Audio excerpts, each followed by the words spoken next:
संगम में तैरते कांटे से निजी स्नान कुंड। महाकुंभ में वीवीआईपी के लिए खास व्यवस्था। ये आज तक में आया है।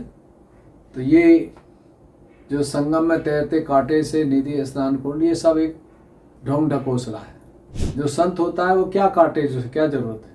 ये तो उनके लिए है जो मूर्ख लोग हैं, जिनके पास बहुत पैसा है, नाजायज उसको खर्च करना है। जो संत है उसको कभी काटे की जरूरत ही नहीं है। वो तो कहीं भी जहाँ पानी मिल जाएगा वहाँ स्नान कर लेगा। और कुंभ में नहाने से कौन से स्वर्ग लोग तर जाएंगे, ये एक मूर्खता की बात हो रही है। जो लोग कुंभ में नहीं जाते, क्या उनकी मृत्यु नहीं होती है? और जो कुंभ में जाते हैं उनकी मृत्यु नहीं होती है? मृत्यु तो उनकी भी होती है, मृत्यु इनकी भी होती है। लेकिन कुंभ का मतलब होता था क्या? सहस्त्रार। उस सहस्त्रार की तो कोई बात ही नहीं करता।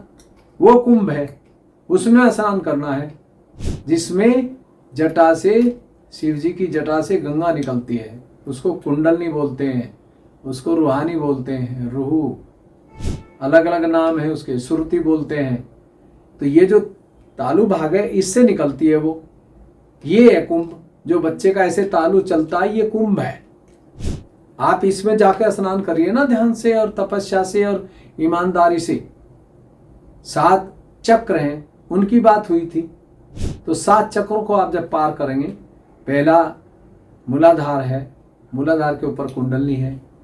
कुंडलनी मूलाधार को नहीं पार करती, वो तो मूलाधार के ऊपर रहती है, मूलाधार नीचे होता है। और कुंडलनी ही सब रोगों को समाप्त करती है बिना दवाई के। और कुंडलनी ही आपको स्वर्ग में ले जाती है, और कुंडलनी ही आपको नरक में डाल देती है। तो ये जो काटेज बनाए हैं अपने पर्सनल निजी महाकुंभ में, ये कोई तुक की बात नहीं है। ये हमारी संस्कृति में कौन से कहीं किस जगह लिखा है कि काटेज बनाओ? ये पैसे की एक वेस्टेज है। अगर आपके पास इतना पैसा है तो गरीबों को आप जाकर के सर्दी में कपड़े दीजिए। आप गीता पढ़ते हैं, उसकी बात क्यों नहीं करते?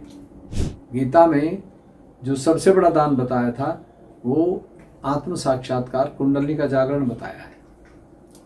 और उस आत्म साक्षात्कार को प्राप्त करने के बाद आप दूसरे की बीमारी ठीक कर सकते हैं, अपनी भी ठीक कर सकते हैं, दूसरे की ले भी सकते हैं अपने ऊपर।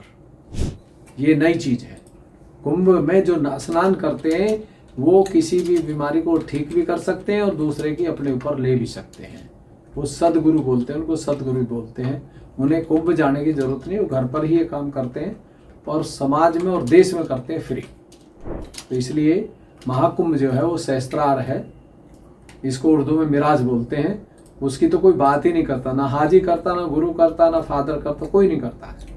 तो आज हम ये चैलेंज के दावे के साथ बात कर रहे हैं कि अब सतयुग चल रहा है, कलयुग समाप्त है और कल्कि का अवतार आ चुका है। उसको बोलते हैं कल, संभलपुर नहीं बोलते, संभाल बोलते हैं। संभाल मीन्स ये माथा जो है, जो टीका लग रहा है, जब ये कुंडली यहाँ आ जाती है तो आदमी सत्य और असत्य में जीता है। और सत्य में तो वो लंबी उम्र जीता है और असत्य में वो जल्दी ही अपने राम नाम सत्य हो जाता है।